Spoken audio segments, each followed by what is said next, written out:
नमस्कार दोस्तों, एक बार फिर हमारे YouTube चैनल में आप लोगों का हार्दिक स्वागत है। लेटेस्ट अपडेट निकल कर आई है कि केंद्रीय कर्मचारियों का डीए बढ़ने के बाद अब बेसिक सैलरी का नंबर जाने कब मिलेगी गुड न्यूज।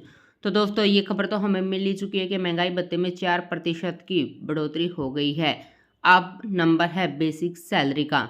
तो दोस्तों, हम आपको सब डिटेल में बताएंगे कि केंद्रीय कर्मचारियों की सैलरी में कितना इजाफा होने जा रहा है। अगर आप हमारे चैनल पर फर्स्ट टाइम विजिट कर रहे हैं तो चैनल को लाइक कर दीजिए, सब्सक्राइब कर दीजिए, साथ ही साथ बेल आइकन को भी बजा दीजिए ताकि गवर्नमेंट या पेंशन से संबंधित जितनी भी न्यूज आती है उनकी नोटिफिकेशन आप लोगों के पास तुरंत पहुंच सके। तो करते हैं वीडियो को स्टार्ट बिना किसी देरी के।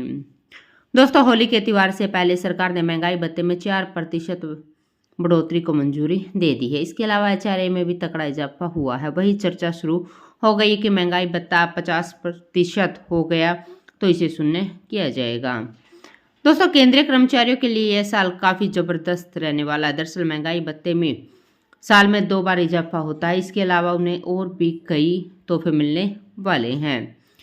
दोस्तों, केंद्रीय कर्मचारी का महंगाई भत्ते को शून्य कर दिया जाएगा। इससे सबसे बड़ा फायदा कर्मचारी को बेसिक सैलरी के तौर पर मिलेगा। बेसिक सैलरी में ज़बरदस्त इजाफा कैसे होगा, इसके लिए थोड़ा फ्लैक्स बैक में चलते हैं। दोस्तों, सरकार ने साल 2016 में जब 7वें वेतन आयोग लागू किया था तो महंगाई भत्ते को शून्य कर दिया था। कैलकुलेशन के लिए नया आधार वर्ष भी तय किया था।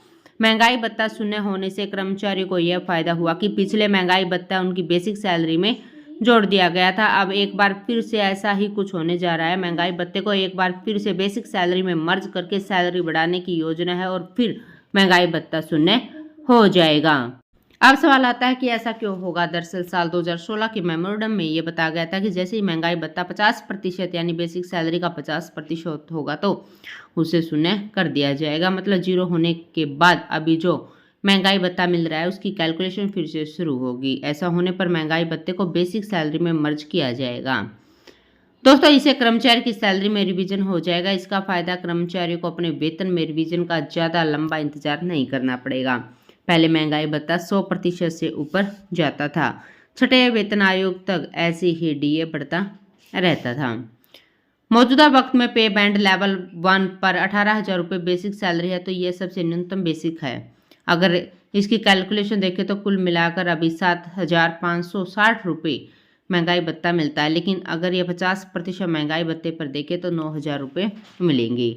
50% डीए होते ही शून्य करके बेसिक सैलरी में जोड़ दिया जाएगा। मतलब बेसिक सैलरी 27,000 रुपये पहुँच जाएगी, जिसके बाद महंगाई भत्ता 27,000 रुपये पर कैलकुलेट होगा। अगर जीरो होने के बाद अगर 3% डीए भी बढ़ता है तो 810 रुपये महीना उसकी सैलरी बढ़ जाएगी। केंद्रीय कर्मचारी का महंगाई भत्ता 50% हो चुका है। दोस्तों, जब भी केंद्रीय कर्मचारी के महंगाई भत्ते में 4% बढ़ोतरी के पैसे आएंगे तो उसमें 2 महीने का एरियर भी आएगा, जो जनवरी और फरवरी का एरियर होगा। केंद्रीय कर्मचारी के महंगाई भत्ते में 4% का इजाफा मार्च में किया गया है। यह जनवरी 2024 से लागू होगा। तो दोस्तों, आज के लिए इतना ही। मिलते हैं नेक्स्ट वीडियो में। तब तक के लिए जय हिंद, जय भारत।